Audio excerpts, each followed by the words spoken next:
ஒரு ஊரில் ஒரு ராஜா இருந்தார். பெரிய அரண்மனையில் தான் இருக்கிறார். எல்லா வசதியும் இருந்தது. இருந்தாலும் அவர் எல்லாரும் சொல்கிறது எப்படி தெரியுமா? பிச்சைக்கார ராஜா. அப்படி ஒரு பேர் அவருக்கு நிலச்சி போச்சு. ஜனங்களும் சரி, மற்ற தேசங்களில் உள்ளவங்களும் சரி, அவர் அந்த பேர் சொல்லியே குறிப்பிடுறது வழக்கமாக போட்டுது. இது அவருக்கு ரொம்ப கவலையாக போச்சு. என்ன இது, நம்மளை தேடி வர்றவங்களுக்கெல்லாம் நாம் சோறு போடுறோம், நம்ம புகழ்ந்து பாடல் ஏற்றி கொண்டு வர்ற புலவர்களுக்கெல்லாம் அவங்க எப்படி வந்தாலும் ஒருவேளை சோறு போடணுங்கிறது உத்தரவு. இவ்வளவுலாம் செஞ்சும் நம்மளை போய் பிச்சைக்கார ராஜான்னு எல்லாரும் சொல்கிறாங்களே, அது ஏன், எதுக்காக இப்படி சொல்கிறாங்க? இதுதான் ராஜாவுக்கு குழப்பம். சரி, இதை பற்றி நம்ம அமைச்சர்கள்கிட்ட கேட்கலாமா அப்படின்னு யோசனை பண்ணார். இந்த விஷயத்தை போய் அவங்கக்கிட்ட எப்படி கேட்குறதுன்னு அவருக்கு தயக்கமாக இருந்தது. கௌரவ குறைச்சலாக தெரிஞ்சுது அவருக்கு. சரி, சாதாரண குடிமக்கள்கிட்ட இதை பற்றி கேட்கலாமா அப்படின்னு யோசனை பண்ணார். கேட்கலாம், ஆனால் அவங்க யாரும் ராஜா முன்னாடி வந்து நின்று தைரியமாக பேசக்கூடிய அளவுக்கு இல்லை. ராஜாவோட குழப்பம் நாளுக்கு நாள் அதிகமாக போச்சு. கடைசியாக அவர் ஒரு முடிவுக்கு வந்தார். அதாவது, இதை பற்றி ஒரு பிச்சைக்காரங்கிட்டே கேட்டு பார்த்துட்டா என்ன. இதுதான் அவர் பண்ண முடிவு. உடனே மாறு வேஷம் போட்டுக்கிட்டு நகர்வலம் போனார். ஒரு பிச்சைக்காரனை கண்டுபிடிச்சார். இதை பாருப்பா, நம்ம ராஜாவை எல்லாரும் பிச்சைக்கார ராஜான்னே சொல்கிறாங்களே, அதுக்கு என்ன காரணமாக இருக்கும் அப்படின்னு கேட்டார். அதுக்கு அவன் சொல்கிறான், இதுக்கான பதிலை இன்னும் ஒரு 30 நாளில் சொல்கிறேன் அப்படின்னா. உடனே இவருக்கு சந்தோஷம். உண்மையை அவங்ககிட்ட சொன்னார். நான் வேறு யாரும் இல்லை, நான் தான் இந்த நாட்டு ராஜா. இப்போ நீ என் கூடவே வந்துடு, அரண்மனையிலேயே தங்கிக்கோ. 30 நாள் கழித்து எனக்கு பதில் சொல்லிவிட்டு அதுக்கப்புறமா நீ போகலாம் அப்படின்னு சொல்லி அழைச்சிட்டு வந்துட்டார். அரண்மனையில் ஒரு மூலையில் அவன் தங்கறதுக்கு இடம் கொடுத்தார். தினம் 2 வேளையும் இவனுக்கு சோறு போடுங்க அப்படின்னு உத்தரவு போட்டார். ராஜா கொடுத்த இடத்துல போய் உக்காந்துக்கிட்டான் அந்த பிச்சைக்காரன். தினமும் அந்த அரண்மனையில் நடக்கிறதையெல்லாம் கவனிச்சிக்கிட்டு வந்தான். வேளைக்கு சாப்பாடு வரும், சாப்பிட்டுக்கிட்டு இருக்கான். இப்படி 30 நாள் முடிஞ்சுது. ராஜா வந்தார். என்ன, என்னோட கேள்விக்கு பதில் என்னன்னு கண்டுபிடிச்சிட்டியான்னார். கண்டுபிடிச்சிட்டேன்னா. என்ன எல்லாரும் பிச்சைக்கார ராஜான்னு சொல்கிறாங்களே, அது நியாயமாக படுதா உனக்குன்னு கேட்டார். நியாயமாக தான் படுது, சந்தேகம் இல்லாமல் நீங்கள் பிச்சைக்கார ராஜா தான். என்ன தான் நீங்கள் வசதியோடவும் படைபலத்தோடவும் இருந்தால் கூட நீங்கள் எங்கள் வர்க்கத்தை சேர்ந்த ஆசாமி தான் அப்படின்னு அடித்து சொல்லிவிட்டான் அந்த ஆள். ஏனால் அப்படி சொல்கிறேன்னு கேட்டார் இவர். அரசே, ஒரு உண்மையை கண்டுபிடிச்சி சொல்கிறதா நான் உங்ககிட்ட சொன்னேன். நீங்கள் ராஜ பரம்பரைன்னா உடனே உங்கள் கழுத்தில் கிடக்கிற முத்து மாலையை கழட்டி பரிசாக கொடுத்துருப்பீங்க, பொன்னையும் மணியையும் கொடுத்துருப்பீங்க. ஆனால் நீங்கள் அப்படி செய்யலை. என்னை ஒரு மூலையில் உட்கார வச்சு 2 வேளை சோறு போட சொன்னீங்க. உங்களை தேடி யார் வந்தாலும், யார் வந்து பாராட்டி பேசினாலும் அல்லது பிரச்சனைகளை சொன்னாலும் நீங்கள் செய்கிற ஒரே காரியம் சோறு போடுறது தான். பிச்சைக்காரனுக்கு சோறு மட்டும்தான் உலகம். உங்கள் விஷயத்திலையும் நீங்கள் அப்படி தான் நினைக்கிறதாக தெரியுது. நல்லா கவனிங்க. எந்த ஒரு பிரச்சனைக்கும் சோறு தான் முடிவுன்னு நினைக்கிறீங்க பாருங்கள். நீங்கள் சந்தேகமில்லாத எங்களை சேர்ந்த ஆள் தான் அப்படின்னு விட்டான் அந்த பிச்சைக்காரன். அதுக்கப்புறம் தான் அந்த ராஜா தன்னுடைய தவறுகளையெல்லாம் திருத்திக்கிட்டாராம். பசின்னு வர்றவங்களுக்கு சோறு தான் போடணும், அது தப்பு இல்லை. பாராட்ட வர்றவங்களுக்கெல்லாம் சோத்தையே போட்டு அனுப்புனா இப்படி தான் பேர் வரும். எனக்கு தெரிஞ்ச ஒருத்தர் தினமும் யாராவது ஒருத்தரை தன் வீட்டுக்கு அழைச்சிட்டு போவார், சாப்பாடு போட்டு அனுப்புவார். முன்னறிவிப்பு இல்லாமல் திடீர்னு ஒரு விருந்தாளியோட வீட்டில் போய் இவர் நிற்கிறது வழக்கம். அந்த அம்மாவும் இவருக்காக தயார் பண்ணி வச்சுருந்ததை இவர் அழைச்சிட்டு வந்திருக்கிற விருந்தாளிக்கு போட்டுருவாங்க. விருந்தாளி சாப்பிட்டுட்டு போனதுக்கப்புறம் இவர் மனைவிகிட்ட உனக்கு சிரமம் வேணாம் அப்படின்னு சொல்லிவிட்டு பக்கத்தில் உள்ள ஒரு ஹோட்டலுக்கு போய் காசு கொடுத்து சாப்பிட்டுட்டு வந்துடுவார். பல நாள் இப்படி நடக்கும். ஒரு நாள் அவரை தனியாக கூப்பிட்டுக்கிட்டு போய் ஏன் இப்படி பண்ணுறீங்கன்னு கேட்டோம். அதுக்கு அவர் சொல்கிறாரு, எங்கள் வீட்டு சாப்பாட்டிலேருந்து தப்பிக்கிறதுக்கு எனக்கு வேறு வழி எதுவும் தெரியல சார், அதனால தான் இப்படி பண்ணிகிட்ருக்கிறேன் அப்படின்னார் ரொம்ப பரிதாபமாக. எது ரொம்பவும் கஷ்டமான காரியம் அப்படின்னு கேட்டார் ஒருத்தர். ஒருத்தருக்கு ஒருத்தர் சண்டை போடாமல் இருக்கிறது தான் ரொம்ப கஷ்டமான காரியம் அப்படின்னு தோணுது. ஒரு நாட்டுக்கும் இன்னொரு நாட்டுக்கும் சண்டை, நாட்டுக்குள்ளேயே ஒரு குரூப்புக்கும் இன்னொரு குரூப்புக்கும் சண்டை. ஏன் சண்டை போட்டுக்கிறீங்கன்னு கேட்டு பாருங்கள். நாங்கள் சமாதானத்துக்காக தான் சண்டை போட்டுக்கிறோம் அப்படிம்பாங்க. வாழறதுக்காக பிறந்த மனுஷன் லட்சியத்துக்காக உயிரை விட தயார் அப்படின்னு சொல்லிகிட்டு இருப்பான். அப்படி உயிரை விடுறவங்கள நாமளும் பாராட்டுவோம். ஆனால் ஒன்றுமில்லாத விஷயங்களுக்கெல்லாம் சண்டை போடுறவங்களெல்லாம், அப்படிப்பட்டவங்களையும் சரி உயிரை விடுறவங்களையும் சரி என்னென்னு சொல்கிறது, யுத்தங்களாலேயும் சண்டைகளாலேயும் நாம் அடையிறது என்னங்கிறது ஒரு பக்கம் இருக்கட்டும், இழக்கிறது என்ன தெரியுமா? ஏராளமான உயிர்கள். ரத்தம் சிந்துறதுக்கு நான் தயார் அப்படின்னு மார்தட்டி சொல்லலாம். ஆனால் ரத்தம் சிந்தினா உயிர் காத்துக்கிட்டு இருக்க தயார் இல்லை. அதாவது உயிர் வந்து நமக்காக காத்துக்கிட்டு இருக்க தயார் இல்லை. இழக்கிற ரத்தத்தை ஈடுகட்டினா தான் உயிரை காப்பாற்ற முடியும். அதனால் இது சம்மந்தமாக ஆராய்ச்சி செய்கிற கட்டாயம் ஏற்பட்டு போச்சு. அதோட விளைவாக புதுசாக ஒன்றை கண்டுபிடிச்சிருக்கிறாங்க. அதுதான் செயற்கை ரத்த பொடி. இப்போ இந்த திடீர் சாம்பார் பொடி, திடீர் ரசப்பொடி, திடீர் காப்பி பொடி இப்படிலாம் சொல்கிறோம்ல, அது மாதிரி இது திடீர் ரத்த பொடி. இஸ்ரேல் வந்து ஒரு சின்ன நாடு, மக்கள் தொகை குறைச்சல், அதோட போர்கள் வேறு. அதனால் காயம்பட்டவங்களை காப்பாற்றியே தீர வேண்டிய கட்டாயம். காப்பாற்றணும்னா ரத்த இழப்பை தடுக்கணும். அப்படின்னா உடனடியாக புது ரத்தம் செலுத்தி ஆகணும். திடீர்னு ரத்தம் வேணும்னா எங்கே போகிறது? அதுவும் கிடைக்கிற ரத்தம் சேர்கிற குரூப்பாக இருக்கணும். ஒரு வேடிக்கை பார்த்தீங்களா, நான் வேறு குரூப்பு நீ வேறு குரூப்புன்னு இவன் சண்டை போடுறான். இதில் அடிபட்டவனுக்கு ரத்தம் கொடுக்க போனால் அதுலேயும் அது வேறு வேறு குரூப்பாக இருக்குது. அது ரத்தமும் வேறு வேறு குரூப்புன்னு சொல்லிகிட்டு இருக்குது. எந்த குரூப்பு ரத்தம் வேணும், அது உடனடியாக கிடைக்கலன்னா என்ன பண்ணுறது? இப்படிப்பட்ட கஷ்டம்லாம் நமக்கு வந்துடுது. இதுக்காக தான் விஞ்ஞானிகள் இந்த ரத்த பொடியை கண்டுபிடிச்சிருக்கிறாங்க.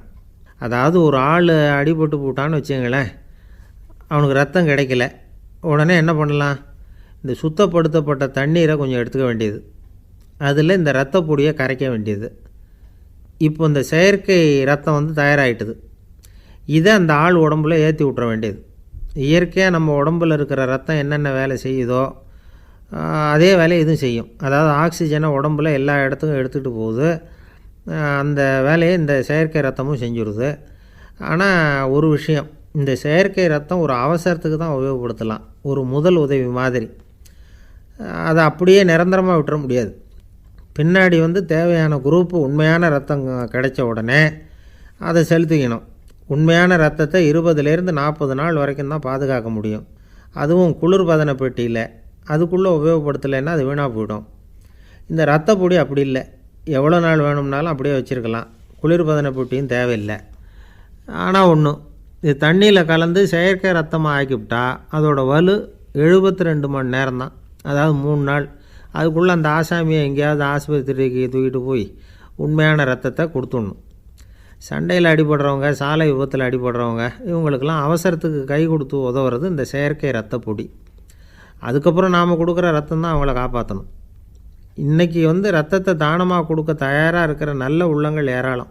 எவ்வளவு ஆக்சிடெண்ட்டு, ஆப்ரேஷன், இதில் சம்மந்தப்பட்டவங்களை வந்து காப்பாற்றுறது நாம் தானமாக கொடுக்குற ரத்தம் தானே.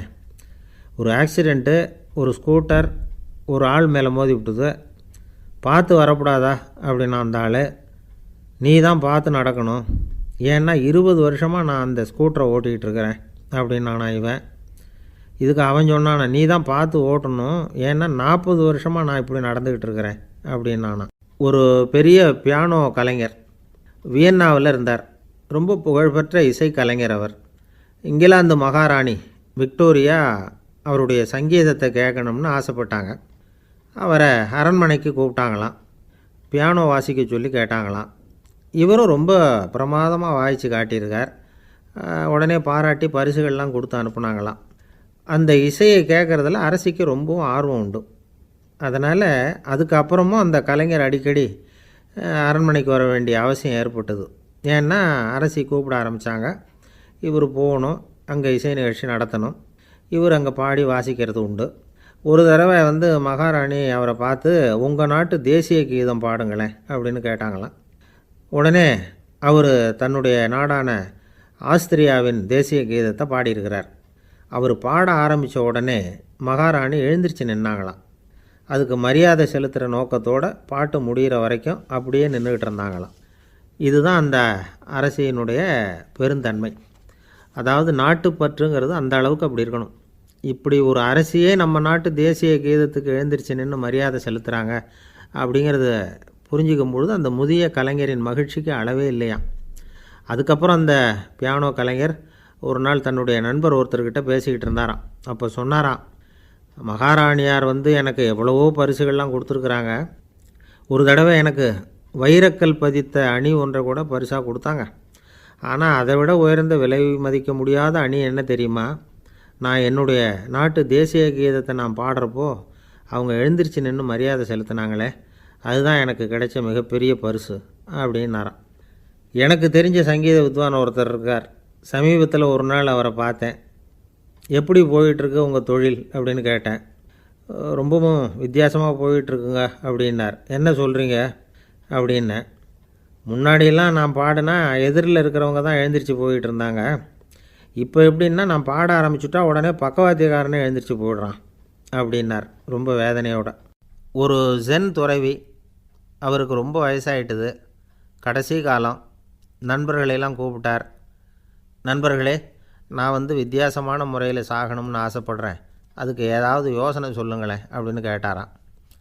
நண்பர்கள் சிரித்தாங்க.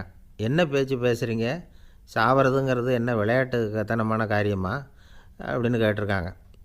அந்த துறவி கொஞ்ச நேரம் யோசனை பண்ணார். அப்புறம் கேட்டாராம், இது வரைக்கும் யாராவது நடந்துக்கிட்டே இறந்துருக்குறாங்களா அப்படின்னாராம். எல்லாரும் இல்லைன்னாங்களாம்.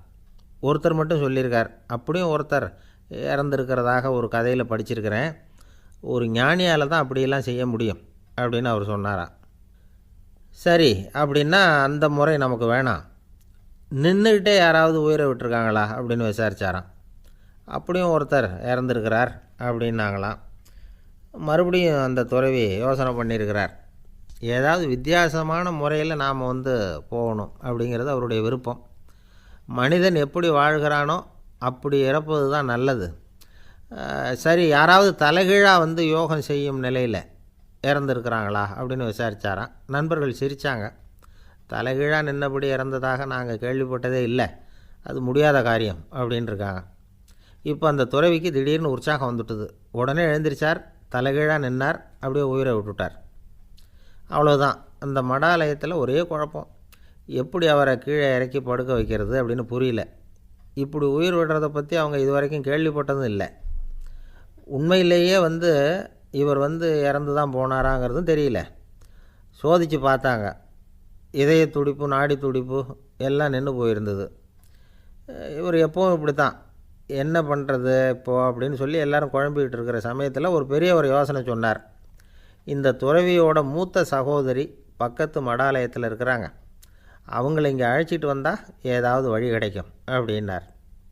அந்த அம்மாவுக்கு 90 வயசு. அழைச்சிட்டு வந்தாங்க. ஒரு குச்சியை ஊன்றிக்கிட்டு அப்படியே மெதுவாக நடந்து வந்தாங்க. தம்பி, தலைகீழாக நின்று உயிர் விட்டு இறக்கிறத பார்த்தாங்க. தம்பின்னு கூப்பிட்டு பார்த்தாங்க, ஒன்றும் காணோம். உடனே என்ன பண்ணாங்க, தன்னுடைய கைத்தடியால் தம்பியோட உடலை ஒரு தட்டு தட்டினாங்க. ஏப்பா, சாகிறப்பவும் உன்னுடைய குறும்புத்தனத்தை விடலையா, இப்படியாடா சாகிறது, ஒழுங்காக செத்து தொலை அப்படின்னாங்களாம். அவ்வளவுதான்.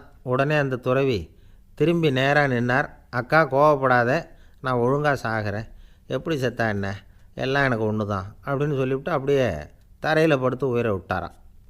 அதுக்கப்புறம் அந்த அம்மா கோலை கையில் எடுத்துக்கிட்டு அப்படியே திரும்பி கூட பார்க்காம அவங்க பாட்டுக்கு போயிட்டாங்களாம். மரணத்தை ஒரு விளையாட்டாக ஆக்கிய அந்த துறவிக்கு வாழ்க்கையே ஒரு விளையாட்டாக தான் இருந்திருக்குது. எந்த நோக்கமும் இல்லாமல் செயல்படுறதுன்னா என்னங்கிறதும் அவருக்கு தெரிஞ்சிருக்குது. பயனை எதிர்பார்க்காமல் பணி செய்து வாழ்ந்து மறைந்த மகான் அவர்.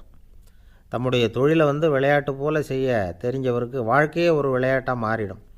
எல்லாமே விளையாட்டாகி விடுகிற போது மரணமும் விளையாட்டாகிவிடும் அப்படிங்கிறது தான் அந்த தத்துவம். ஆனால் அதுக்கு முன்னாடி உங்களுக்குள்ளே இருக்கிற உண்மையான நடிகனை நீங்கள் அடையாளம் கண்டுபிடிக்கணும். நீங்கள் நடிக்க வேண்டியதே இல்லை, நீங்கள் ஏற்கனவே நடிச்சுக்கிட்டு தான் இருக்கிறீங்க. நீங்கள் இந்த உண்மையை தெரிஞ்சுக்கணும், அவ்வளவுதான். இதுதான் ஞானிகளுடைய கருத்து. நீங்கள் தெருவில் நடந்து போயிட்டுருக்கிறீங்க, எதிரில் வர்றவர் உங்களை பார்த்து எப்படி இருக்கிறீங்கன்னு கேட்குறார். நல்லா இருக்கிறேங்கிறீங்க. உண்மையிலேயே நாம் நல்லா இருக்க மாட்டோம், ஏதாவது உடம்புல கோளாறு இருக்கும். ஆனால் அப்படி சொல்லுவோம், நல்லா இருக்கிறேன் அப்படின்னு. அது நடிப்பு தானே.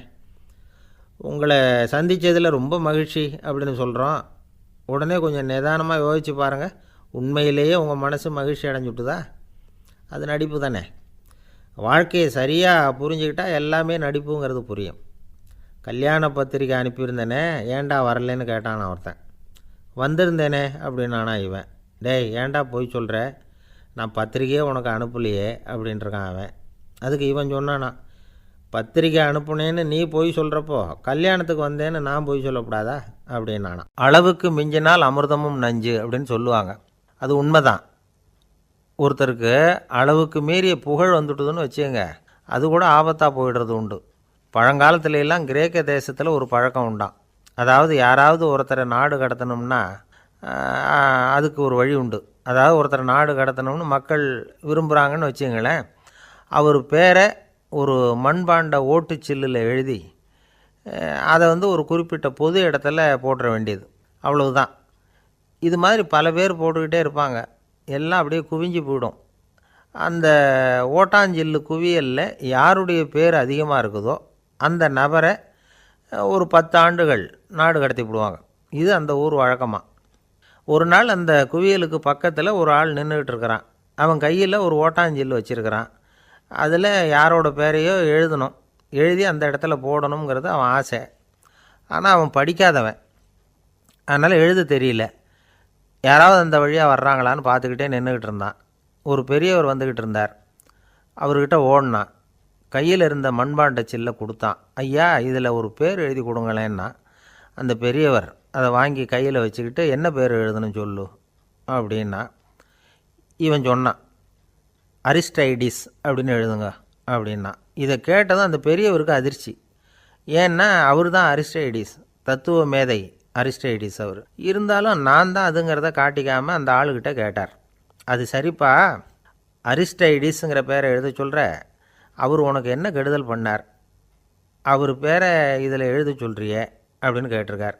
அதுக்கு இவன் சொன்னானா, அவர் எனக்கு எந்த கெடுதலும் பண்ணலை, அவரை நான் பார்த்தது கூட இல்லை அப்படின்ட்டுருக்கான். அப்புறம் எதுக்காக அவரை நாடு கடத்தணும்னு நீ ஆசைப்படுற அப்படின்னு கேட்டிருக்கார்.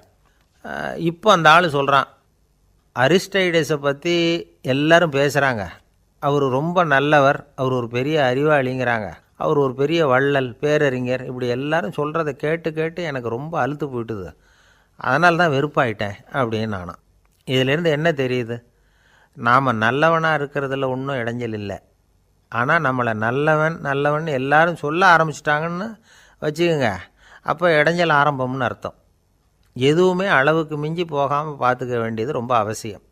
அளவுக்கு அதிகமாக ஆசைப்படாதவங்களில் ஆப்ரஹாம் லிங்கனும் ஒருத்தரான். அவர் ஒரு தடவை தன்னுடைய நண்பர்கள்கிட்ட பேசிக்கிட்டு இருந்தாராம். ஒருத்தர் கேட்டிருக்கார், ஒரு மனுஷனுக்கு கால்கள் எவ்வளோ உயரம் இருக்கணும் அப்படின்னு கேட்டாராம். இதுக்கு ஆப்ரஹாம் லிங்கன் சொன்னாராம், அது என்ன, இடுப்புலேருந்து தரையை தொடுற அளவுக்கு உயரம் இருந்தால் போதும் அப்படின்னாராம். ஒரே ஒரு ஊரில் ஒரு ராஜா இருந்தார். அவர் பேரில் மக்களுக்கு ரொம்ப மரியாதை. அவ்வளவு நல்லா ஆட்சி புரிஞ்சிக்கிட்டு வந்தார். அவருக்கு வயசாகிட்டுது. அதனால் ஒரு நாள் அமைச்சரை கூப்பிட்டார். இதை பாருங்கள், எனக்கு வயசாகிட்டுது, அதனால் இந்த அரச பொறுப்பையெல்லாம் நீங்கள் ஏற்றுக்குங்க அப்படின்னார். அதுக்கப்புறம் ராணியை கூப்பிட்டார். வா, நாம் இனிமேல் இங்கே இருக்க வேணாம், காட்டுக்கு போய் தவம் பண்ணலாம் அப்படின்னு கூப்பிட்டார். இந்த செய்தி மக்களுக்கு அறிவிக்கப்பட்டது. மக்கள் உடனே கூட்டம் கூட்டமாக அரண்மனைக்கு வர ஆரம்பிச்சிட்டாங்க. மன்னரை போய் பார்க்குறாங்க. அரசே, தாங்கள் எங்களுக்கு தந்தை மாதிரி, நீங்கள் காட்டுக்கு போயிட்டால் நாங்கள்லாம் இங்கே எப்படி இருக்க முடியும்? எங்களுக்கெல்லாம் எந்த துன்பமும் இல்லாமல் பார்த்துக்கிட்டு வர்றீங்க. இது மாதிரியான ஒரு அரசாட்சி இல்லைன்னா மக்கள் வாழ்ந்து என்ன பயன் அப்படின்னாங்க. இருந்தாலும் என்ன பண்ணுறது, வயசாயிட்ட காரணத்தினால இந்த முடிவுக்கு வர வேண்டியிருக்குது அப்படின்னாராம் ராஜா. அப்படின்னா நீங்கள் காட்டுக்கு போக வேணாம், நாங்கள் போகிறோம். நாங்கள் அங்கே போய் தவம் பண்ணுறோம், வழிபாடு பண்ணுறோம், கடவுள் வருவார், அவர்கிட்ட வரம் வாங்கிட்டு வந்துடுறோம் அப்படின்னாங்களாம். அப்படி சொல்லிவிட்டு உடனே எல்லோரும் காட்டுக்கு போனாங்க. நாட்டு மக்கள் எல்லாரும் ஒட்டு மொத்தமாக காட்டில் உட்காந்துக்கிட்டு தவம் பண்ணுறதை பார்த்தார் கடவுள். உடனே புறப்பட்டு வந்தார். எல்லோரும் இப்படி உட்காந்துருக்குறீங்களே, என்ன வேணும் உங்களுக்கு அப்படின்னு கேட்டார். உடனே மக்கள் எல்லாரும் ஒரு குரலில் சொன்னாங்க, சுவாமி, எங்கள் மன்னன் ரொம்ப நாளைக்கு நல்லபடியாக இருக்கணும், அவர் மகிழ்ச்சியாகவும் உடல் நலத்தோடும் இருந்தால் தான் நாங்கள் அமைதியாக வாழ முடியும் அப்படின்னாங்க. சரி, அதுக்கு என்ன செய்யணும் அப்படின்னார் ஆண்டவன். எங்கள் மன்னருக்கு இன்னும் ஒரு 100 வருஷம் ஆயுளை கொடுங்க அப்படின்னாங்க. அவ்வளவு தானே, சரி அப்படியே ஆகட்டும் அப்படின்னு சொல்லிவிட்டு ஆண்டவன் போயிட்டார். மக்கள் மகிழ்ச்சியோடு திரும்பி வந்தாங்க. மன்னா, கடவுள் வரம் கொடுத்துட்டார், நீங்கள் 100 வருஷம் வாழ போகிறீங்க அப்படின்னாங்க. இதை கேட்டதும் ராணி ராஜாவை வணங்கி, நான் தவம் செய்ய போகிறேன் அப்படின்னு புறப்பட்டாங்க. உடனே மக்கள் என்ன நினச்சாங்க தெரியுமா? ஐயோ, நாம் ராஜாவுக்கு மட்டும்தானே நீண்ட ஆயுள் வேணும்னு வரம் வாங்கினோம், ராணிக்கு வாங்கலையே, அதுதான் கோபத்தில் புறப்பட்டாங்க போல இருக்குது அப்படின்னு நினச்சி வருத்தப்பட்டாங்க. ஆனால் ராணி நினச்சது அது இல்லை. ராணி போய் தவம் பண்ணாங்க, கடவுள் காட்சி கொடுத்தார். இவங்க கேட்குறாங்க, சுவாமி, ராஜாவுக்கு மட்டும் 100 வருஷம் ஆயுள்னு வரம் கொடுத்துட்டீங்க, அப்படின்னா குடிமக்களும் 100 வருஷம் இருக்கணும். இப்படிப்பட்ட குடிமக்கள் இல்லைன்னா அப்படிப்பட்ட அரசன் இருந்து என்ன பிரயோஜனம் அப்படின்னாங்களாம். ஆண்டவன் பார்த்தார், சரி அவங்களும் 100 வருஷம் வாழ்வாங்க, அது மட்டும் இல்லை நீயும் 100 ஆண்டு காலம் வாழ வரமளிக்கிறேன் அப்படின்னு சொல்லிவிட்டு மறைஞ்சிட்டார். இதில் ஆண்டவன் வர்றதும் மறையிறதும் முக்கியம் இல்லை. இதில் கவனிக்க வேண்டியது ஆள்கிறவனின் விசால மனம், குடிமக்களின் விசால மனம், ஆள்கிறவன் மனைவியினுடைய விசால மனம். இப்படி ஒரு நாடு இருந்துட்டுதுன்னா எப்படி இருக்கும் வாழ்க்கையை நினச்சி பாருங்கள். அதனால தான் பெரியவங்கள்லாம் சொல்கிறாங்க, இதய வாசல் திறந்தே இருக்கணும், இதயத்தின் கதவுகளை மூடாதீங்க அப்படின்னு சொல்லுவாங்க. என்கிட்ட ஒருத்தர் சொன்னார், என்னுடைய இதய வாசல் எப்போவும் திறந்தே தான் இருக்குதுன்னார். எதனால் அப்படி சொல்கிறீங்க அப்படின்னு கேட்டோம். டாக்டரே சொல்லிவிட்டார், என்னுடைய இதயத்தில் ஒரு ஓட்டை இருக்குது அப்படின்னு, வால்வு சரியில்லையா அப்படிங்கிறார். காசி மாநகரத்தை பிரம்மதத்தன் அப்படிங்கிற ராஜா ஆட்சி பண்ணிட்டு வந்தார். அவர் ஒவ்வொரு வருஷமும் ஒரு திருவிழா நடத்துறது வழக்கம். எல்லா தேசத்திலிருந்தும் எல்லா வகையான ஜனங்களும் அதில் வந்து கலந்துக்குவாங்க. ஒரு சமயம் அது மாதிரி விழா நடந்துக்கிட்டு இருந்தது.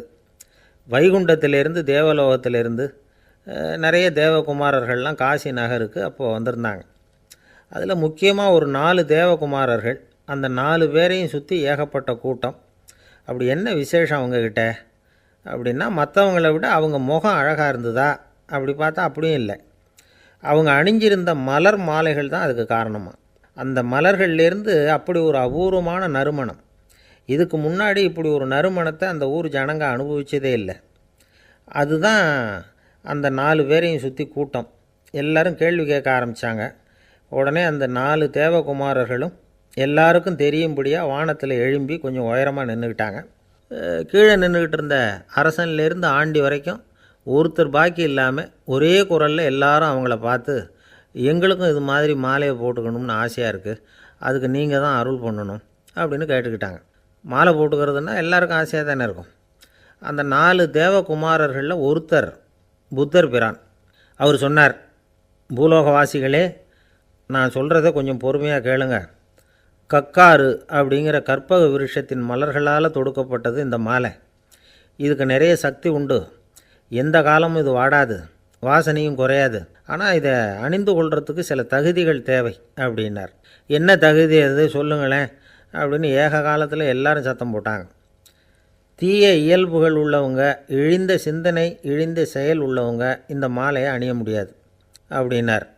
அவ்வளோதான். கூட்டத்தில் சத்தம் போட்டவங்கள்லாம் மெதுவாக அப்படி அடங்க ஆரம்பிச்சிட்டாங்க.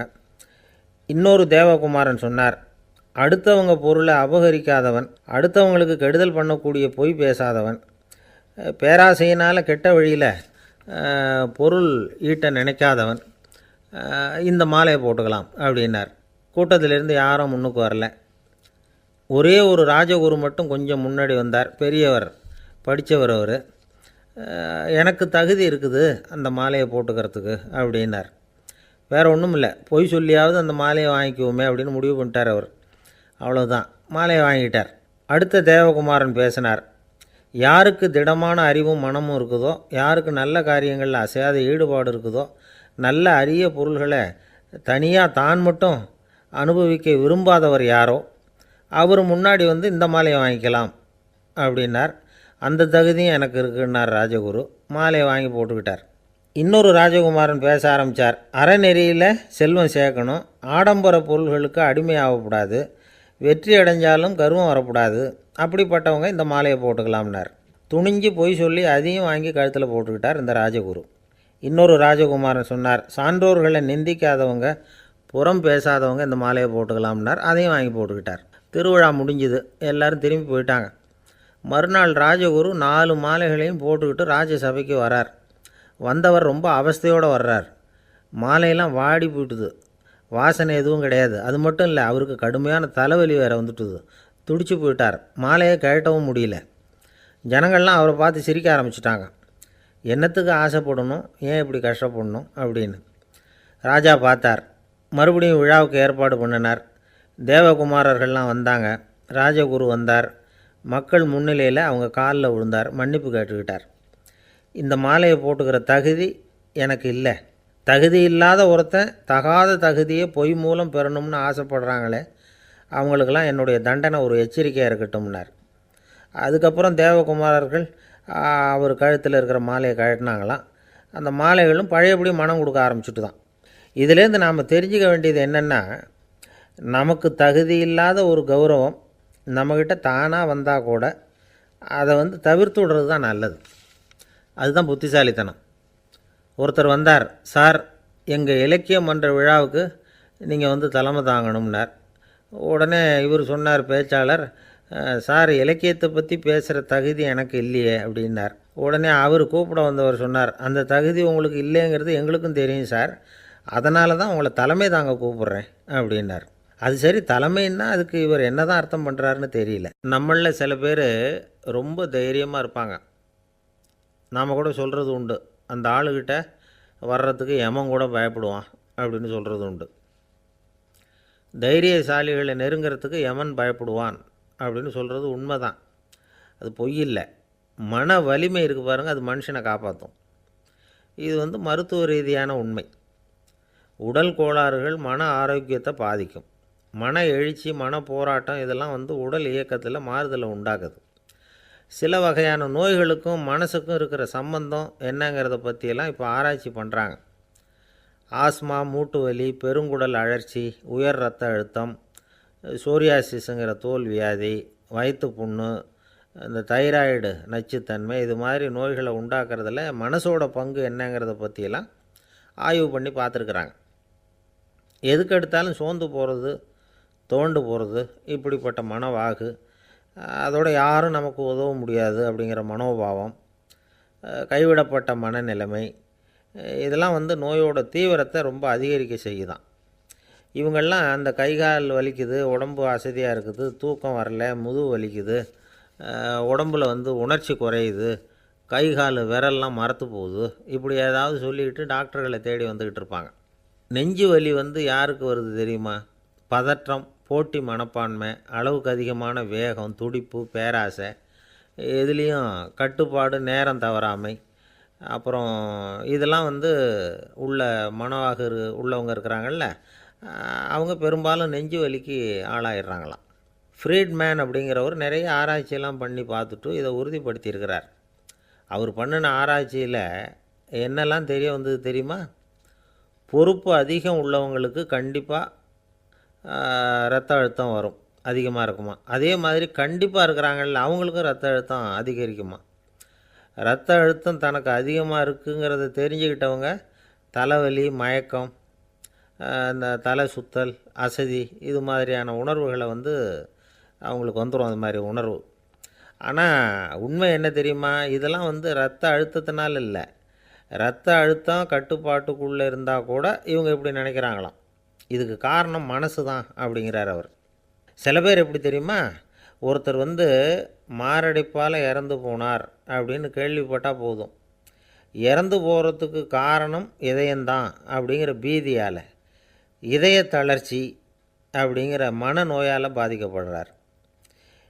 இவங்கெல்லாம் அடிக்கடி தங்களுடைய இதய பகுதியை தொட்டு பார்த்துக்குவாங்க, நாடியை பிடிச்சி பார்த்துக்குவாங்க, அடிக்கடி மூச்சை உள்ளுக்கு இழுத்து வெளியில் விட்டு வலி வருதா அப்படின்னு பார்த்துக்கிட்டு இருப்பாங்க. வேறு எங்கேயாவது வலிச்சா கூட நெஞ்சை வலிக்குதா அப்படின்னு பார்ப்பாங்க. நெஞ்சு வலிக்குதுன்னு கூட சில பேர் சொல்ல ஆரம்பிச்சிருவாங்க. ஆஸ்மாவுக்கும் மனசுக்கும் சம்பந்தம் உண்டு. தீர்வு காண முடியாத மன போராட்டங்கள் எல்லாத்துக்கும் அடுத்தவங்களையே சார்ந்து இருக்கிற மனநிலை, இதெல்லாம் ஆஸ்மாவினுடைய தீவிரத்தை வந்து அதிகப்படுத்திடும்.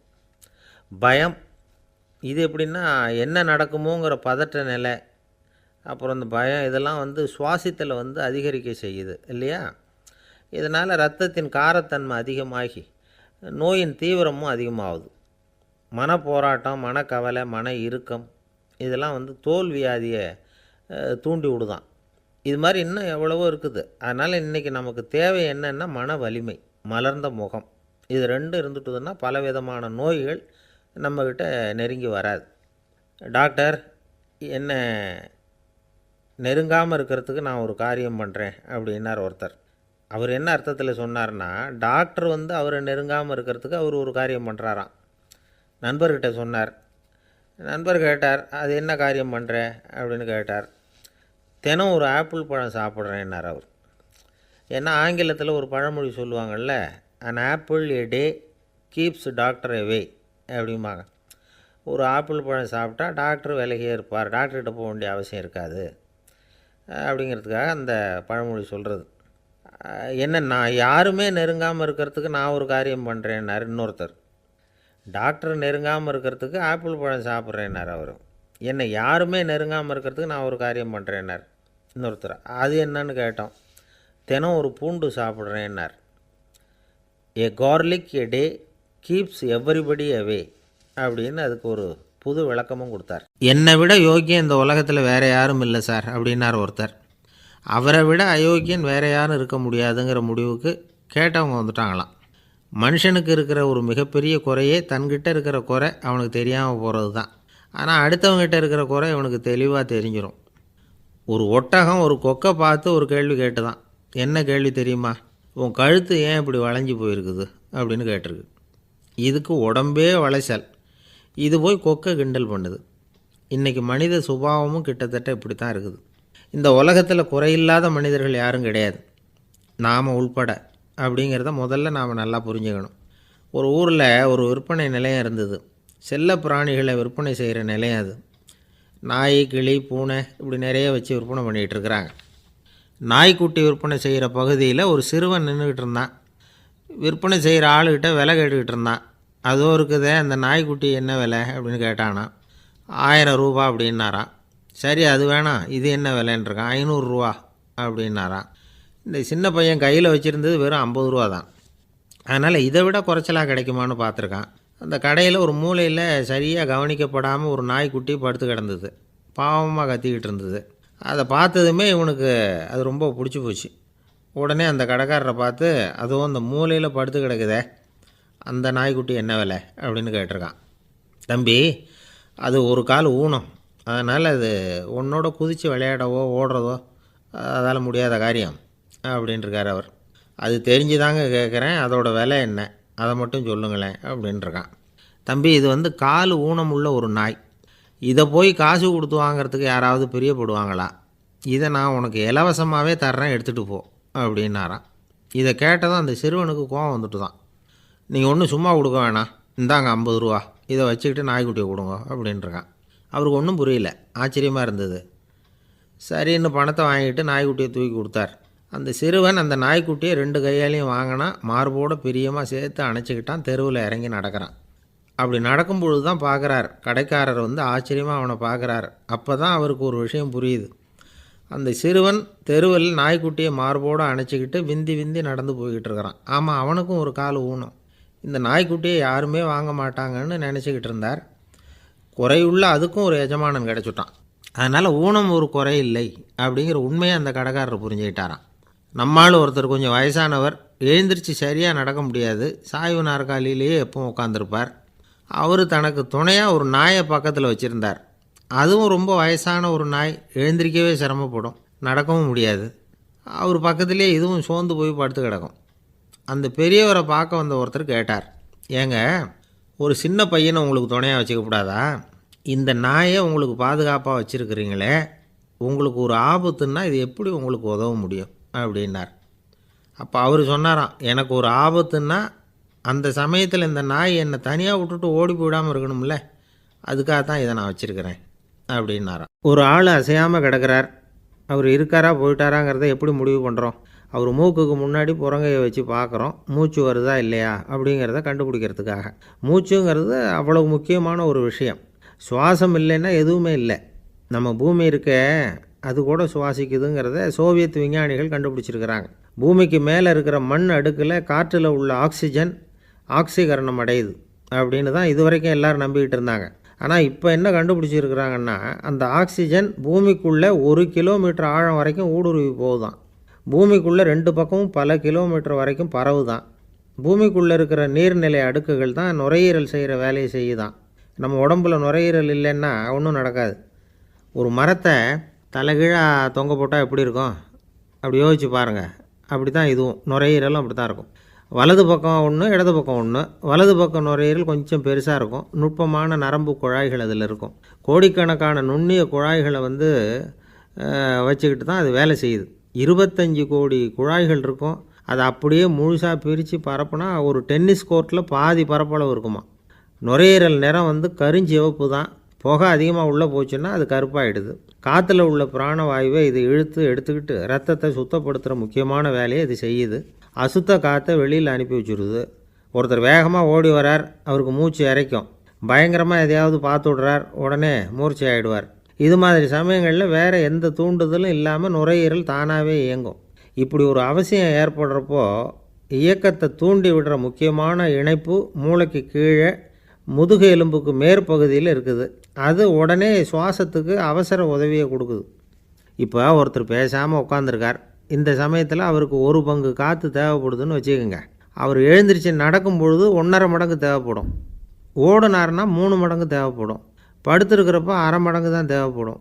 இதுக்கு நிமிஷத்துக்கு 16 தடவை மூச்சு விட்டாகணும். இப்படி சாதாரணமாக உள்ளே இழுக்கிற காற்று கொஞ்சம்தான் இருந்தாலும் இது மாதிரி 8 மடங்கு காற்றை உள்ளே இழுத்து வச்சுக்கிற சாமர்த்தியம் நுரையீரலுக்கு இருக்குதான். தண்ணி, நுண்கிருமிகள், ரசாயன பொருள் இப்படி எது உள்ளே போனாலும் நுரையீரல் சமாளிச்சுக்கும்.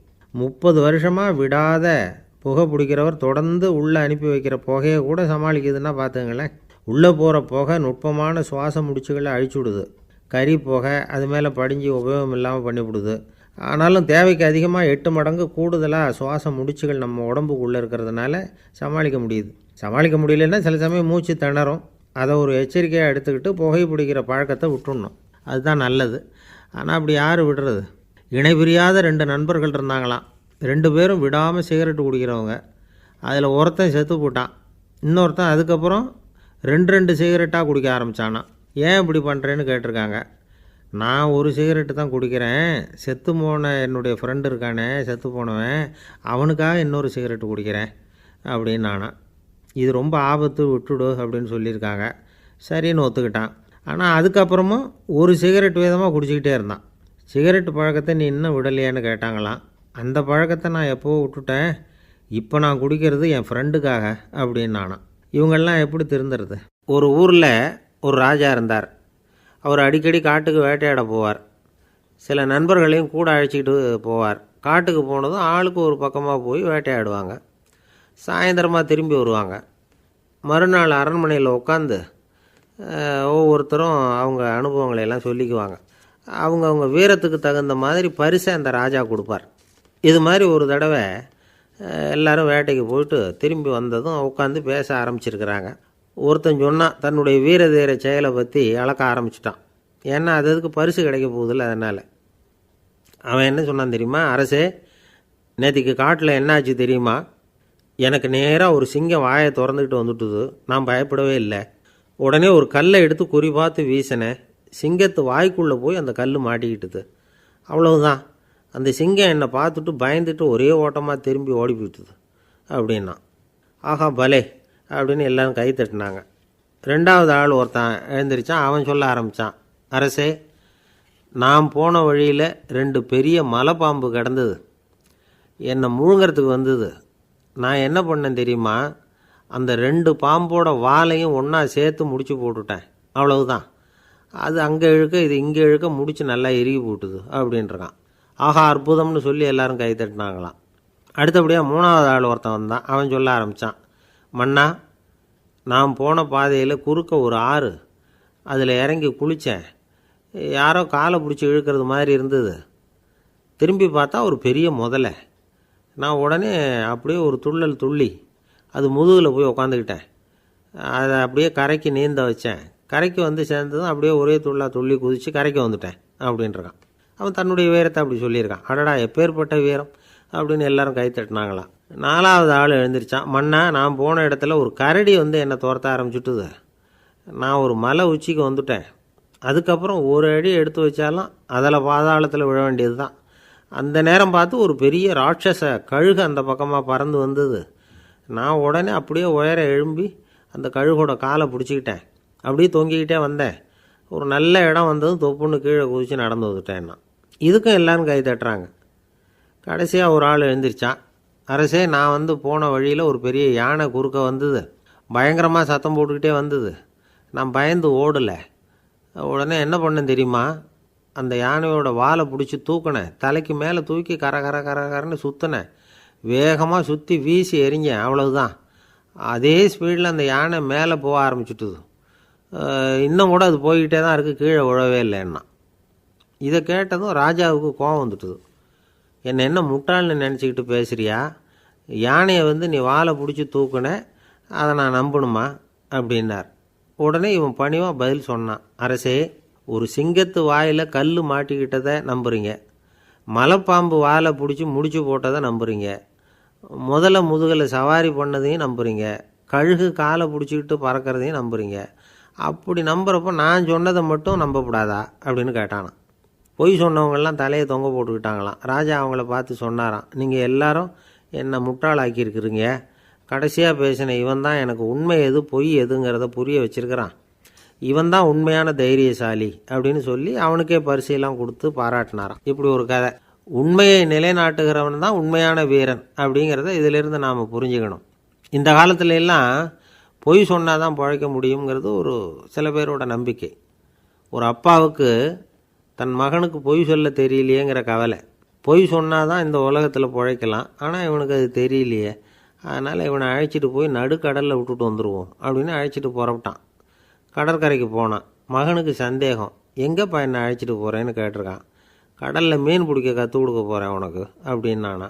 நான் ஏற்கனவே மீன் பிடிச்சிட்டேனேன்னானா இவன் மகன். எங்கே அதுன்னு கேட்டிருக்கான். அப்பங்காரன். சுட்டு சாப்பிட்டுட்டேன்ருக்கான் புள்ள. அப்பங்காரன் பார்த்தான், சரி நம்ம புள்ள பொழைச்சிக்கோ அப்படின்னு சொல்லி திருப்பி அழைச்சிட்டு வந்துட்டானான். ஒரு தடவை நாரதர் ஒரு தெரு வழியாக போய்கிட்டு இருந்தார். வழியில் ஒருத்தர் வேத சாஸ்திரம்லாம் படிச்சுக்கிட்டு உட்காந்துருந்தார். அவர் நாரதரை பார்த்து எங்கே போயிட்டுருக்குறீங்கன்னு கேட்டார். கடவுளை பார்த்துட்டு வரலாம்னு போயிட்டுருக்கிறேன் அப்படின்னார் நாரதர். அப்படின்னா அவர்கிட்ட எனக்கு எப்போ முக்தி கிடைக்கும்னு கேட்டுட்டு வாங்களேன் அப்படின்னார் இவர். சரி கேட்டு வரேன் அப்படின்னு சொல்லிவிட்டு நாரதர் நடந்தார். கொஞ்சம் தூரத்தில் ஒரு மரத்தடியில் ஒரு தொழிலாளி செருப்பு தைச்சிக்கிட்டு உட்காந்துருந்தார். அந்த ஆளும் அதே மாதிரி கேட்டுக்கிட்டார். எனக்கு எப்போ முக்தி கிடைக்கும்னு கடவுள்கிட்ட கேட்டுக்கிட்டு வாங்களேன்னார். அவர்கிட்டையும் சரின்னு சொல்லிவிட்டு நாரதர் நேராக வைகுண்டத்துக்கு வந்து சேர்ந்தார். கடவுளை பார்த்தார். இவங்க ரெண்டு பேரும் சொல்லி அனுப்பின விஷயத்தை பற்றி கேட்டார். அதுக்கு கடவுள் சொன்னார், அந்த செருப்பு தைக்கிற தொழிலாளி உடல் நீத்ததும் உடனே என்னை வந்து அடைவான். ஆனால் அந்த சாஸ்திரம் படித்த ஆள் இப்போதைக்கு என்கிட்ட வந்து சேரமாட்டான். அவன் இன்னமும் பல பிறவிகள் எடுத்து அங்கேயே இருக்க வேண்டியிருக்குது. எப்போ இங்கே வந்து சேருவான்னு எனக்கே தெரியாது அப்படின்னார். நாரதருக்கு இதோட ரகசியம் என்னங்கிறது புரியல. எனக்கு ஒன்றும் புரியலையேன்னாரான் கடவுள்கிட்ட. சீக்கிரம் புரிஞ்சுக்குவேன், நீ திரும்பி போகிறப்போ நான் இங்கே வைகுண்டத்தில் என்ன செஞ்சுக்கிட்டு இருக்கேன்னு கேட்டால், ஒரு ஊசியின் துவாரத்தில் ஒரு யானையை கோத்துக்கிட்டு இருக்கிறேன்னு அவங்கக்கிட்ட சொல்லு அப்படின்னார் கடவுள் சிரிச்சுக்கிட்டே. நாரதர் பூமிக்கு திரும்பினார்.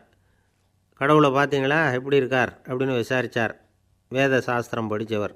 ஓ பகவானா, அவர் யானையை ஊசியின் காதில் நுழைச்சிக்கிட்டு இருக்கிறார் பார்த்தேன்னார் நாரதர். ஊசி காதில் யானையா? அது எப்படி முடியும்? நீங்கள் சொல்கிறத நான் நம்ப மாட்டேன்னு விட்டார் அவர். சரி, இந்த ஆளுக்கு இறைவன் பேரில் நம்பிக்கை இல்லை அப்படிங்கிறத நாரதர் புரிஞ்சுக்கிட்டார். அடுத்தபடியாக அந்த தொழிலாளி இருந்த இடத்துக்கு போனார். இறைவனை பார்த்தீங்களான்னு கேட்டார் அவர். பார்த்தேன், ஒரு ஊசி துவாரத்தில் யானையை கோத்துக்கிட்டு இருந்தார் அப்படின்னு சொல்லிவிட்டு நாரதர் அந்த ஆள் முகத்தை கவனித்தார். அந்த தொழிலாளி இதை கேட்டுட்டு கொஞ்சம் கூட ஆச்சரியப்படலை. அவரால் முடியாத காரியம் கூட உண்டானார். என்ன இப்படி சொல்கிற? ஊசியின் துவாரத்தில் யானையை கோக்க முடியும்னு நீ நம்புறியா அப்படின்னு கேட்டார் நாரதர். நிச்சயமாக நம்புகிறேன்னார் அவர். அது எப்படி அப்படின்னு கேட்டார் இவர். இதை பாருங்கள், நான் இந்த ஆலமரத்தடியில் தான் தினமும் உட்காந்துருக்கிறேன். தினமும் இந்த மரத்திலிருந்து எவ்வளவோ பழம் கீழே விழுது. இந்த பழத்தில் இருக்கிற ஒவ்வொரு விதையிலேயும் உள்ள ஒரு ஆலமரம் இருக்குது.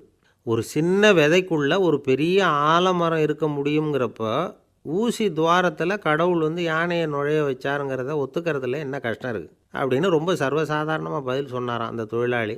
நாரதர் யோசனை பண்ணார். இந்த தொழிலாளி வேத சாஸ்திரங்களையெல்லாம் படிக்கலைன்னா கூட அறிவுபூர்வமாக சிந்தித்து இறைவனை நம்புகிறான். அதனால தான் கடவுள் இந்த ஆளுக்கு சீக்கிரம் முக்தி கிடைக்கும்னு சொன்னார் அப்படிங்கிறத புரிஞ்சுக்கிட்டாராம். இந்த கதையில் வர்ற கடவுள், நாரதர், வைகுண்டம் இதெல்லாம் ஒரு பக்கம் இருக்கட்டும், ஒரு சின்ன விதைக்குள்ளே ஒரு பெரிய ஆலமரம் தூங்கிக்கிட்டு இருக்கு அப்படிங்கிற உண்மை, அந்தரத்தில் 1000 கிரகங்கள் சுற்றிக்கிட்டு இருக்குங்கிற உண்மை, இதெல்லாம் நாம் பார்த்துக்கிட்டு தானே இருக்கிறோம். இந்த உண்மைகள் அதிசயமாக நமக்கு தெரியறதுனால அதை நம்பாமல் இருந்துட முடியாது. இயற்கையை பரிபூர்ணமாக நம்புங்கள், அந்த நம்பிக்கையே நம்ம வாழ்க்கைக்கு ஆதாரம் அப்படிங்கிறத விளக்கிறதுக்காக தான் இந்த கதை. இந்த காலத்தில் நம்ம பிள்ளைங்களுக்கெல்லாம் இது மாதிரி நம்பிக்கை அதிகமாகவே இருக்குது. ஒரு நாள் ஒரு சின்ன பையன்கிட்ட கேட்டேன், ஏன்பா கடவுள் ஒரு பானைக்குள்ளே ஒரு யானையை நுழைய வச்சுட்டாருன்னு சொன்னால் அதை நீ நம்புவியா அப்படின்னு கேட்டோம். நம்புவேன் சார், அது ஒன்றும் பெரிய அதிசயம் இல்லைன்னா. எப்படிறான்னு கேட்டோம். எப்படின்னா அந்த பானை வந்து அந்த யானையை விட பெருசாக இருந்திருக்கும், அவ்வளவுதான் அப்படின்னு சொல்கிறான். ஒரு ராஜா ஊரெல்லாம் சுற்றி பார்த்துட்டு வரலாம்னு ஒரு நாள் புறப்பட்டு போனார். ஒரு இடத்துல தறி நெசவு வேலை ரொம்ப மும்முரமாக நடந்துக்கிட்டு இருந்தது. ஒரு பெரியவர் தறியால் நெசவு வேலை செஞ்சுக்கிட்டு இருந்தார். பக்கத்தில் ஒரு அழகான பொண்ணு உட்காந்து நூலை சுற்றிக்கிட்டு இருக்குது. ராஜா அந்த பெரியவரை பார்த்து யார் இந்த பொண்ணுன்னு விசாரித்தார். ராஜா அப்படி கேட்டதும் அவருக்கு ரொம்ப பெருமையாக போயிட்டுது. ஏன்னா உட்காந்துருந்தது அவரோட மகள். அரசே, இது என்னுடைய மகள். இவ வேகமாக நூல் திரிக்கக்கூடியவள். வைக்கோலை எடுத்து இவ திரிச்சா கூட அது எல்லாம் பவுனிழையாக வெளியில் வரும் அப்படின்னு ஒரு ராசி இவளுக்கு அப்படின்னு ரொம்ப பெருமையாக ராஜா கிட்ட சொன்னார். ராஜா இதை கேட்டதும் அசந்துட்டார். அப்படியா, இவ்வளவு அழகும் சாமர்த்தியமும் உள்ள இந்த பொண்ணு என்னோட வரட்டுமே, இவளை என் மருமகளாக ஆக்கிக்கிறேன் அப்படின்னார் ராஜா. அந்த பெரியவருக்கு ஒன்றும் புரியல. ஏதோ கொஞ்சம் பெருமையாக சொல்ல போவோ அது இப்படி ஆகிட்டுதே அப்படின்னு கவலைப்பட்டார். இருந்தாலும் ராஜா பேச்ச தட்ட முடியுமா, மகளை அனுப்பி வச்சுட்டார். ராஜா அந்த பொண்ணை அரண்மனைக்கு அழைச்சிட்டு வந்தார். அங்கே ஒரு அறையில் வச்சு பூட்டி விட்டார். அந்த ரூமு நிறைய வைக்கோலை கொண்டாந்து போட்டு அடைச்சாங்க. 3 ராட்டைகள் வேறு வச்சுருந்தாங்க. நாளைக்கு பொழுது விடியறதுக்குள்ளே நீ இந்த வைக்கோலையெல்லாம் தங்க இழைகளாக மாற்றி காட்டணும்.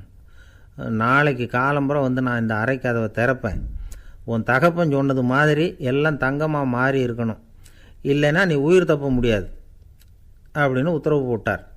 பாவம் அந்த பொண்ணு என்ன பண்ணும், பகல் பூரா அழுதுகிட்டே உட்காந்துருக்குது. ராத்திரி பூராவும் தூக்கம் வரல. மறுநாள் அதிகாலை நேரத்தில் யாரோ கதவை தட்டுற சத்தம் கேட்டுது.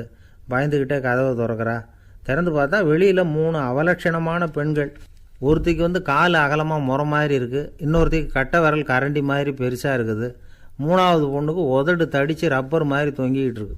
யார் நீங்கள், உங்களுக்கு என்ன வேணும் அப்படின்னு கேட்குது இந்த பொண்ணு. நாங்கள் உங்களுக்கு உதவி செய்கிறதுக்கு தான் வந்திருக்கிறோம் அப்படின்னு சொல்லி உள்ளே வந்தாங்க. உட்காந்தாங்க. கொஞ்ச நேரத்துக்குள்ளே உள்ளே இருந்த வைக்கோலையெல்லாம் தங்க இழைகளாக மாற்றி கொடுத்துட்டு போயிட்டாங்க. காலையில் ராஜா வந்தார், பார்த்தார். ஆகா பேஷுனார். இன்னும் கொஞ்சம் வைக்கோலை கொண்டாந்து அந்த ரூமில் போட சொன்னார். இந்த வைக்கோலையும் இன்றைக்கி தங்கமாக மாற்றிவிடு, நாளைக்கு மறுநாள் உனக்கும் இளவரசனுக்கும் கல்யாணம்னு சொல்லிவிட்டார். இன்றைக்கி ராத்திரி அந்த 3 பொண்ணுங்களும் வந்தாங்க. வைக்கோலை பொண்ணு இழைகளாக மாற்றினாங்க, புறப்பட்டாங்க. இந்த பொண்ணு அவங்க காலில் விழுந்து வணங்கினா. என் உசுரை காப்பாற்றினீங்க, உங்களுக்கு நான் என்ன கைமாறு செய்ய போகிறேன் அப்படின்னா. பயப்படாத, நீ விரும்பினா எங்களுக்கு ஒரு உதவி செய்யலாம். உன்னுடைய கல்யாணத்துக்கு நாங்கள் 3 பேரும் வரோம். நீ எங்களை வந்து வரவேற்று ராஜாக்கிட்டேயும் இளவரசர்கிட்டையும் நாங்கள் வந்து உன்னோட பெரியப்பா பொண்ணுங்கன்னு சொல்லி அறிமுகப்படுத்தி வை, நாங்கள் விருந்து சாப்பிட்டுட்டு போயிடுறோம் அப்படின்னாங்க. ரொம்பவும் சந்தோஷமாக சரின்னு ஒத்துக்கிட்டா. கல்யாண நாள் வந்தது. கல்யாணம் ரொம்ப கோலாகலமாக நடந்துக்கிட்டு இருக்கு. எல்லா தேசத்து ராஜா ராணிகளும் வந்துக்கிட்டு இருக்கிறாங்க. அந்த 3 அவலட்சணமான பொண்ணுங்களும் வந்து சேர்ந்தாங்க. யார் இவங்கன்னு கேட்டார் ராஜா. என் பெரியப்பா பொண்ணுங்க அப்படின்னா அந்த பொண்ணு. காலும் உதடும் கட்டை விரலும் ஏன் இப்படி உங்களுக்கு அவலட்சணம் ஆயிட்டுது அப்படின்னு கேட்டார். அதுக்கு அந்த பொண்ணுங்க பதில் சொன்னாங்க. என்ன செய்கிறது, ஓயாமல் வைக்கோலை நூற்று ஒருத்தியோட கட்டை விரல் அப்படி கரண்டி மாதிரி ஆயிட்டுது. நாக்கில் தொட்டு தொட்டு திரிச்சதுனால ஒருத்தியோட உதடு அப்படி ஆயிட்டுது. காலால் கட்டையை அழுத்தி அழுத்தி தறி போட்டதுனால இன்னொருத்தையோட கால் அப்படி ஆயிட்டுது. உங்கள் மருமகளாக வந்திருக்கிற இந்த பொண்ணு அந்த 3ஐயுமே செய்ய தெரிஞ்சவ தான். என்ன ஆக போதோ இன்னும் கொஞ்ச நாளில் அப்படின்னாங்க. அவ்வளவுதான். ராஜா பயந்துட்டார். அம்மா, இன்னையிலேருந்து நீ இளவரசனின் மனைவி. நீ எப்பவும் அழகாக இருக்கணும். அதனால் நீ இனிமேல் வைக்கோலை திரிக்கவே கூடாது அப்படின்னு உத்தரவு போட்டார். அவளை இக்கட்டான சூழ்நிலையிலேருந்து காப்பாற்றின அந்த 3 பொண்ணுங்களும் சந்தோஷமாக திரும்பி போயிட்டாங்களாம். சுவாமி சின்மயானந்தர் இந்த கதையை சொல்லியிருக்கிறார். தன்னலம் மறந்து சுயலாபத்தை வந்து தியாகம் செய்கிறது வைக்கோல்லேருந்து தங்க இழையை நூக்கிறது மாதிரி அப்படிங்கிறார் அவர். அது இருக்கட்டும், இப்போ நம்ம கதைக்கு வருவோம். ஒரு ராஜா தன்னோட மகனுக்கு சுயவரம் நடத்தினார். எல்லா தேசத்திலிருந்தும் ராஜகுமாரர்கள் வந்திருந்தாங்க. ராஜகுமாரியை கல்யாணம் பண்ணிக்கலாம்ங்கிற ஆசையில் சுயம்பர மண்டபத்திலேருந்து எல்லா ராஜகுமாரர்களும் அலறி அடிச்சுக்கிட்டு வெளியில் ஓடி வந்துக்கிட்டு இருக்கிறாங்களாம். ஏன் இப்படி எல்லாரும் மிரண்டு போய் ஓடி வர்றாங்கன்னு கேட்டார் ஒருத்தர். அதுக்கு இன்னொருத்தர் விவரம் சொன்னார். ராஜகுமாரியை இன்றைக்கி தான் அவங்க நேரில் பார்த்தாங்களாம், அதுதான் அப்படி ஓடி வந்துக்கிட்டு இருக்கிறாங்க அப்படின்னார். ஒரு பெரியவர் உட்கார்ந்துருக்கிறார். அவரை சுற்றி அவருடைய தோழர்கள் உட்கார்ந்துருக்கிறாங்க. ஏதோ ஒரு முக்கியமான செய்தியை அவர் வந்து அவங்களுக்கு சொல்லிகிட்டு இருக்கிறார். அவங்களும் ஆர்வமாக கேட்டுக்கிட்டு இருக்கிறாங்க. இந்த சமயத்தில் யாரோ ஒரு ஆள் வேகமாக அங்கே வர்றார். வர்ற வேகத்திலேயே எனக்கு ஏதாவது உதவி செய்யுங்க அப்படின்னு கேட்டுக்கிட்டே வர்றார். கேட்குறது உதவி, ஆனால் குரல் மிரட்டுறது மாதிரி இருக்குது, அதட்டி கேட்குறது மாதிரி இருக்குது. இதை கேட்டதும் அந்த பெரியவர் ஆத்திரப்படலை, ஆனால் அவரை சுற்றி இருந்தவங்க ஆத்திரப்பட்டாங்க. இதை பெரியவர் கவனித்தார். கொஞ்சம் அமைதியாக இருங்கன்னார். வந்தவரை கூப்பிட்டார். அவருக்கு சில பொருள்களை கொடுத்தார். என்னங்க இப்போ உங்களுக்கு மகிழ்ச்சி தானே அப்படின்னார். ஆ அப்படின்னு அலட்சியமாக அவர் சொல்கிறார். நான் உங்களை நல்ல முறையில் நடத்தினேன்னா அப்படின்னு கேட்குறாரு அவர் மறுபடியும். அதெல்லாம் ஒன்றும் இல்லை அப்படின்னு சொல்லி அவர் சொல்லிகிட்டு இருக்கிறாரு. குரலில் கடுமை குறையில. சுற்றி இருந்தவங்களால் இதை பொறுத்துக்க முடியல. கோபத்தோடு அவரை நோக்கி நெருங்க ஆரம்பித்தாங்க. பெரியவர் அவங்களையெல்லாம் தடுத்து நிறுத்தினார். வந்தவரை வாங்க என்னோட அப்படின்னு சொல்லி அழைச்சிட்டு போனார். வீட்டுக்கு போனார். அங்கே போனதும் இன்னும் சில பொருள்களை எடுத்து அவர்கிட்ட கொடுத்தார். இப்போ திருப்தி தானே, நான் உங்ககிட்ட நல்ல முறையில் நடந்துக்கிட்டேனா அப்படின்னார். அவர் முகம் இப்போ தான் கொஞ்சம் மலர்ந்தது. ரொம்ப நன்றி, இறைவன் உங்கள் குடும்பத்துக்கு எல்லா நன்மைகளையும் செய்வான் அப்படின்னு சொன்னார். இதே வார்த்தைகளை என்னுடைய தோழர்கள்கிட்டே சொல்லிட்டீங்கன்னா அவங்க கோபம் தணிஞ்சிரும், வர முடியுமான்னார். கண்டிப்பாக வர்றேன் அப்படின்னாரு. மறுநாள் காலையில் அந்த இடத்துக்கு வந்தார். அதே மாதிரி சொல்லிவிட்டு அவர் போயிட்டார். தோழர்கள்லாம் ரொம்ப வியப்போடு பெரியவரை பார்த்தாங்க. அந்த பெரியவர் தான் நபிகள் நாயகம். அவர் சொன்னார், ஒருத்தன் ரொம்ப ஆசையாக ஒரு ஒட்டகத்தை வளர்த்துக்கிட்டு வந்தான். ஒரு நாள் அந்த ஒட்டகம் கயத்தை அறுத்துக்கிட்டு ஓடி போயிட்டுது. அக்கம் பக்கத்தில் இருக்கிறவங்கெல்லாம் அந்த ஒட்டகத்தை பிடிக்கிறதுக்கு முயற்சி பண்ணாங்க. அதை துரத்திக்கிட்டு ஓடினாங்க. ஒட்டகம் தாறுமாறாக ஓட ஆரம்பிச்சிது. இந்த சமயத்தில் ஒட்டகத்தை வளர்த்தவன் அங்கே ஓடி வந்தான். நீங்கள் அதை ஒன்றும் செய்ய வேணாம், விட்டுருங்க, அதோட சுபாவம் எனக்கு நல்லா தெரியும், அதை சுலபமாக என்னோடய வழிக்கு கொண்டுட்டு வந்துட முடியும், நான் பார்த்துக்கிறேன், விட்டுருங்கோ அப்படின்னா. எல்லோரும் விலகி போயிட்டாங்க. இவன் என்ன செஞ்சான் தெரியுமா? கொஞ்சம் புல்லை கையில் எடுத்துக்கிட்டு அந்த ஒட்டகத்தை நெருங்கினான். அவ்வளவுதான். அது ஓடி இவன் காலடியில் உட்காந்துக்கிட்டது. செல்லமாக அதை அப்படியே தடவி கொடுத்தான். முதுகில் ஏறி உட்காந்துக்கிட்டான். அது பாட்டுக்கு சாதுவாக நடந்து போகுது. இந்த கதையை நபிகள் நாயகம் தம்முடைய தோழர்களுக்கு சொல்கிறார். ஒட்டகத்தை மட்டும் இல்லை, சில மனிதர்களையும் கூட சில விதத்தில் அணுகி தான் அவர்களை சீர்திருத்த வேண்டியிருக்குது அப்படிங்கிறத அவங்களுக்கு உணர்த்தினார். இது ஒரு அழகான உளவியல் அணுகுமுறை. சில குடும்ப தலைவர்கள் கூட இந்த ஒட்டகம் மாதிரி நடந்துக்கிறது உண்டு, அப்புறம் அடங்கி போகிறதும் உண்டு. ஒரு குடும்ப தலைவர் காலையில் எழுந்திரிச்சதுலேருந்து சத்தம் போட்டு கத்திக்கிட்டு இருப்பார். பக்கத்தில் இருந்தவங்கெல்லாம் ஓடி போய் சமாதானம் பண்ணி பார்த்தாங்க. அவர் ஓயறது மாதிரி தெரியல. கடைசியில் அவர் மனைவி வந்தாங்க. நீங்கள் எல்லாம் விலகி போயிடுங்க, அவர் சுபாவம் எனக்கு தெரியும், நான் பார்த்துக்கிறேன் அப்படின்னாங்க. சரின்னு எல்லோரும் போயிட்டாங்க. சாயந்தரமாக பார்க்குறாங்க, அவர் சத்தம் இல்லாமல் ஒரு மூலையில் உட்காந்துருக்கிறார். ரொம்ப சாதுவா. ஆச்சரியமாக இருந்தது. என்னம்மா பண்ணீங்கன்னு கேட்டாங்க. அது ஒன்றும் இல்லைங்க, ஒரு வேளை சாப்பாட்டை நிறுத்தினேன், பட்னி போட்டேன், அவ்வளவுதான் அப்படின்னாங்க அந்த அம்மா. பொங்கல் திருநாள்.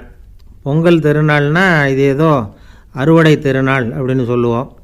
அதாவது வருஷம் பூரா நாம் பாடுபட்டு அதனுடைய பலனை அனுபவிக்கிற நாள் அப்படிங்கிறது நாம் சொல்லிகிட்டு இருக்கிறது. இது முக்கியமாக இது ஒரு நன்றி அறிவிப்பு நாள் அப்படின்னு சொல்லுவாங்க.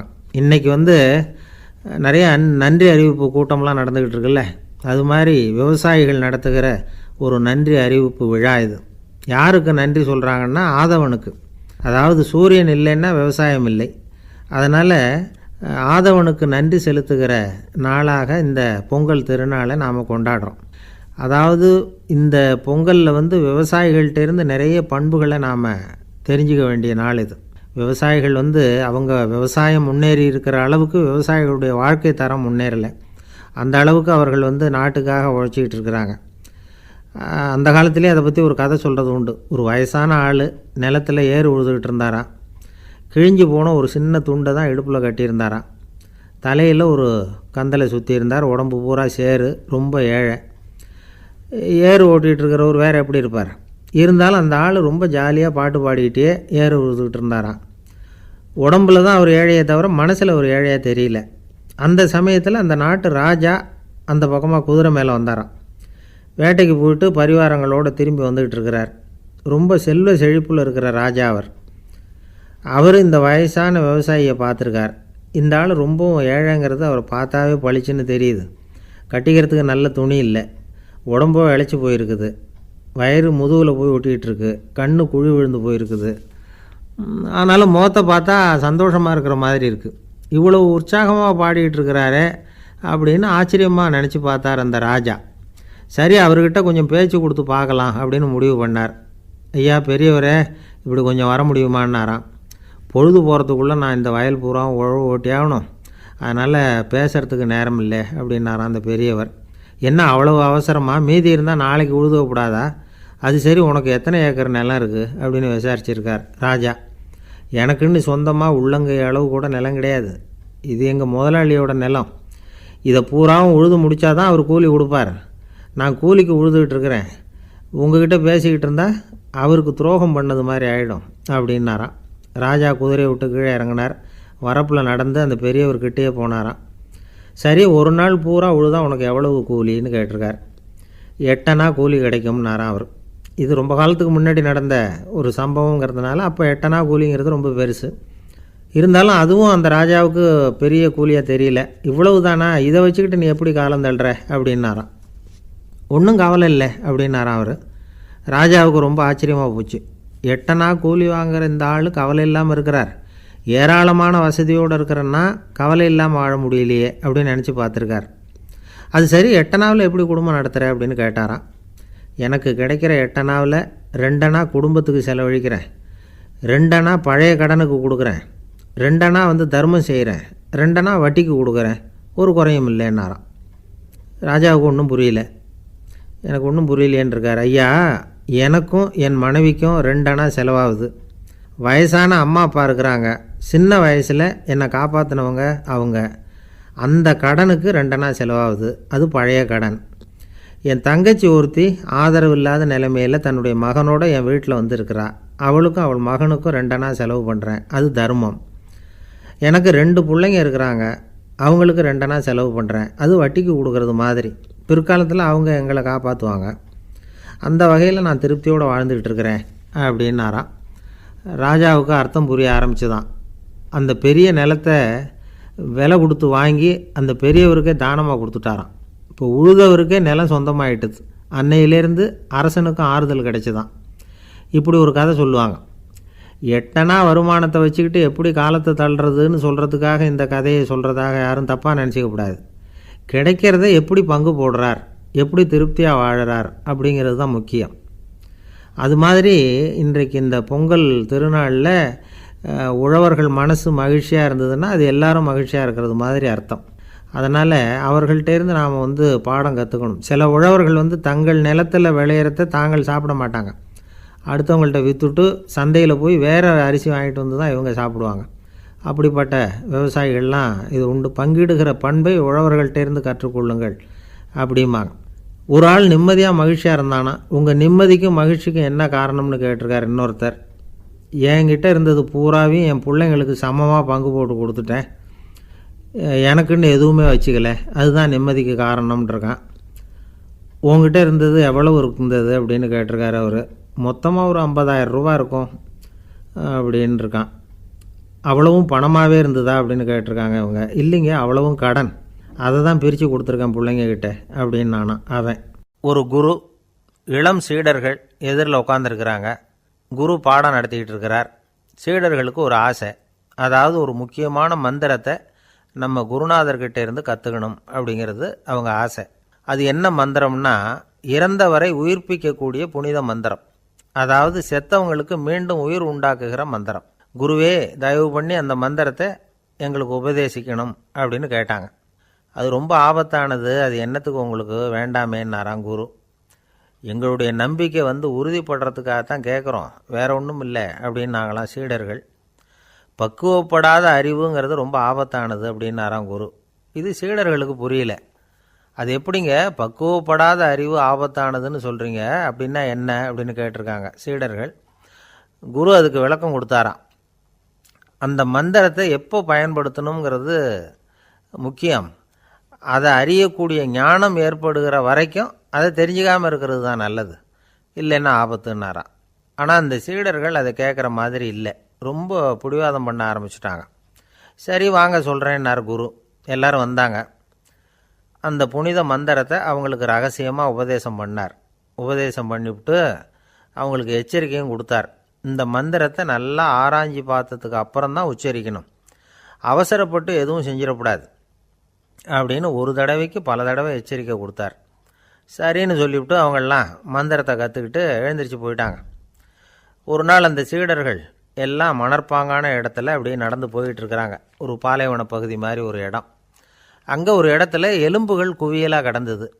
உடனே இந்த சீடர்கள் முன்ன பின்ன யோசிக்காமல், தியானமும் பண்ணாமல், அந்த மந்திரத்தோட பயனை சோதித்து பார்க்கணும் அப்படின்னு நினச்சிக்கிட்டு அந்த மந்திரத்தை உச்சரிக்க ஆரம்பிச்சிட்டாங்க. அவ்வளோதான். உடனே என்னாச்சு தெரியுமா? அந்த எலும்புகள் எல்லாம் ஓநாய்களாக மாறி அவங்கள துரத்த ஆரம்பிச்சுட்டுது. சீடர்கள் எல்லாம் தலைதெறிக்க ஓட ஆரம்பிச்சிட்டாங்க. ஓநாய்களும் விடலை, அவங்கள துரத்தி பிடிச்சி கடித்து கொதற ஆரம்பிச்சுட்டுது. அப்போ தான் அந்த சீடர்களுக்கு குரு சொன்ன அறிவுரையோட அர்த்தம் புரிஞ்சுது. பக்குவப்படாத அறிவு ஆபத்தானது அப்படிங்கிறது. அதனால் இதிலேருந்து நாம் தெரிஞ்சுக்க வேண்டியது என்னென்னா, நாம் நம்ம அறிவை வளர்த்துக்கிட்டால் மட்டும் போதாது, அந்த அறிவை எப்போ எப்படி பயன்படுத்தணும் அப்படிங்கிற பக்குவமும் நமக்கு வரணும். அப்போ தான் வாழ்க்கை நல்லபடியாக அமையும். இல்லைன்னா இடைஞ்சல் தான். இந்த காலத்தில் சில சின்ன பிள்ளைங்களுக்கே அறிவு ரொம்ப பக்குவப்பட்டிருக்குங்கிறத உணர முடியுது. ஒரு சின்ன பையன் பள்ளிக்கூடத்தில் மார்க் லிஸ்ட்டு கொடுத்தாங்க, வாங்கிக்கிட்டு அவசரமாக வீட்டுக்கு ஓடினான். எதிரில் வந்த ஒருத்தர் கேட்டார், என்ன அவசரம், ஏன் இப்படி வேகமாக ஓடுறேன்னார். எங்கள் அம்மாக்கிட்ட அடி வாங்கணும், அதுக்காக தான் ஓடுறேன்னா. அடி வாங்கிறதுக்காக இவ்வளவு அவசரம்னார் அவர். அப்படி இல்லைங்க,